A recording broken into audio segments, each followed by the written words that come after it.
ku xidhnow Gobonimo News mar kasta iyo meel kasta nala soco nagu soo biir haddii aad cusub tahay subscribe saar fura gambaleelka si aad u hesho warbixinaha aanu halkani ku baahino mahadsanid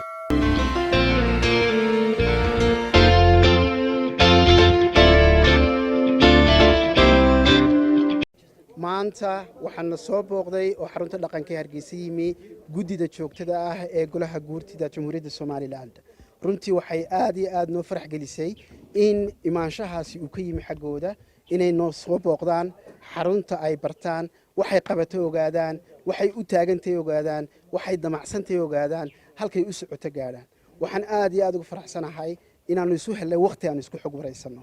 waxay su'aalo nala weydiiyay waxaan anagu weydiinay qudhayado iyo wax allaaliye wixii aan doonaynay inaanu iska barano waanu ka wada hadalay si gaar ah aanu wada hadalay haddii alla idmo guddidu iyada hawsheeda qabsanaysa haddii alla idmo hawshani waa bilow waxaan aad iyo aad ugu faraxsanahay maalintii koowaad iyaga yimi laakiin aanu ku marti qaadaynaa inay noo joogteeyaan imaanshahaasi uu noqdo kii ugu horeeyay laakiin kii ugu dambeeyayna aanu noqon si gaarana barnaamijyadeeda aan ugu marti qaadno inay golahu xubnahoodu iyo dadka kale xarunta waa ogtihiin oo albaabadeedu way furan yihiin maaha meel loo qaato card maaha martiqaad lagu yimaado waa meel qof kasta u furan oo qof kasta soo geli karo sidaa daraadeed in golaheenii ugu sarreeyay dalka ugu sarreeyay inuu noo yimaado maanta sharaf ka weyn iyo farxad ka weyn runtii ma jirto waxaanaanu jecelahay in insha Allah bilowgaasi uu noqdo bilow khayr qaba oo lagu wada hadlo lagu wada tashado wax la wada dhisto meel loo wada socdo insha Allah bismillahir rahmanir rahim allahumma salli ala sayidina muhammad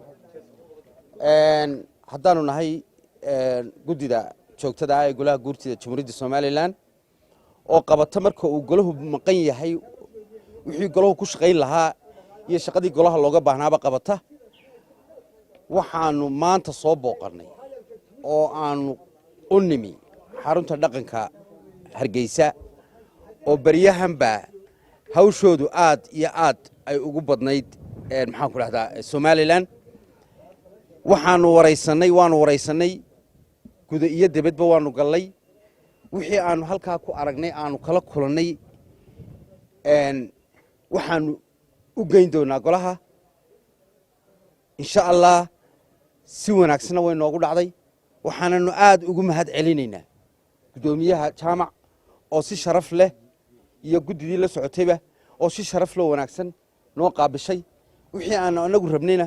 meel marka wax laga sheegana waxa loo baahan yahay in la soo taabto oo la tago oo wixii aad aragto ma garanaysaa wixii aad aragto aad marka ka sheegto marka